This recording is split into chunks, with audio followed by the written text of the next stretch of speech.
ಎಲ್ರಿಗೂ ನಮಸ್ಕಾರ.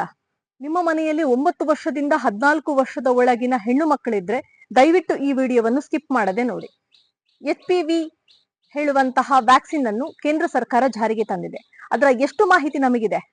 Cervical cancer ಅಂತ ಹೇಳುವಂತಹ ಒಂದು ಬಹುದೊಡ್ಡ ಮಾರಕ ಕಾಯಿಲೆ ಅಂತ ಹೇಳಬಹುದು. ಯಾಕೆ ಹೇಳಿದ್ರೆ 2020ರಲ್ಲಿ ಅದನ್ನು ತನಿಖೆ ಮಾಡಿದಾಗ ಇಡೀ ಭಾರತ ದೇಶದಲ್ಲಿ 1,30,30,000 ಮಹಿಳೆಯರಿಗೆ ಈ ಕ್ಯಾನ್ಸರ್ ಕಂಡು ಬರ್ತದೆ.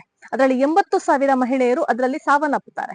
ಹಾಗಾಗಿ ಬೇರೆ ಬೇರೆ ವಿದೇಶಗಳಲ್ಲಿ ಇದನ್ನು ಕೇಂದ್ರ ಲಸಿಕಾ ದಿನಕ್ಕೆ ಆಚರಣೆಯಾಗಿ ಮಾಡ್ಕೊಂಡಿದ್ರೆ, ಭಾರತದಲ್ಲಿ ಸನ್ಮಾನ್ಯ ನರೇಂದ್ರ ಮೋದಿಜಿ ಅವರು ಕೂಡ ಇದನ್ನೀಗ ಕೇಂದ್ರ ಲಸಿಕಾ ದಿನಕ್ಕೆ ತಗೊಂಡಿದ್ದಾರೆ.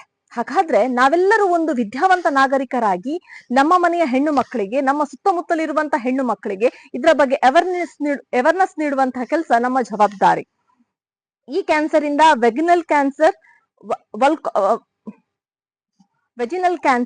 ವಲ್ವಲ್ ಕ್ಯಾನ್ಸರ್, ಹೆಡ್ ನೆಕ್ ಕ್ಯಾನ್ಸರ್, ಗಂಟಲಿನಂತಹ ಹಲವಾರು ಮಾರಣಾಂತಿಕ ಕ್ಯಾನ್ಸರ್ ಗಳಿಗೆ ಕೂಡ ಈ ವ್ಯಾಕ್ಸಿನ್ ಸುಲಭವಾಗ್ತದೆ. ಈಗಾಗಲೇ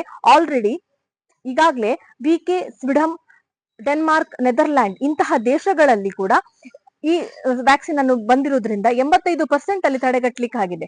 ನಾವು ಭಾರತೀಯ ನಾಗರಿಕರಾಗಿ ನಮ್ಮ ಮಕ್ಕಳಿಗೆ, ನಮ್ಮ ಸುತ್ತಮುತ್ತಲಿರುವಂತಹ ಈ ಪ್ರಾಯದ ಹೆಣ್ಣು ಮಕ್ಕಳನ್ನು ನಮ್ಮ ಸರ್ಕಾರಿ ಆಸ್ಪತ್ರೆಗೆ ಕರ್ಕೊಂಡು ಹೋಗಿ ಇದರ ಬಗ್ಗೆ ಮಾಹಿತಿಯನ್ನು ಕೊಟ್ಟು ತಾಯಂದಿರು ಇದರ ಬಗ್ಗೆ ಎಚ್ಚೆತ್ತುಕೊಳ್ಬೇಕು. ಜವಾಬ್ದಾರಿಯುತ ತಾಯಂದಿರಾಗಿ ನಮ್ಮ ಕೆಲಸ ಏನು ಅಂತ ಹೇಳುವಂತದನ್ನು ಅರಿತುಕೊಳ್ಳೋಣ. ಸದೃಢ ಸಮಾಜವನ್ನು ಕಟ್ಟೋಣ. ಧನ್ಯವಾದ.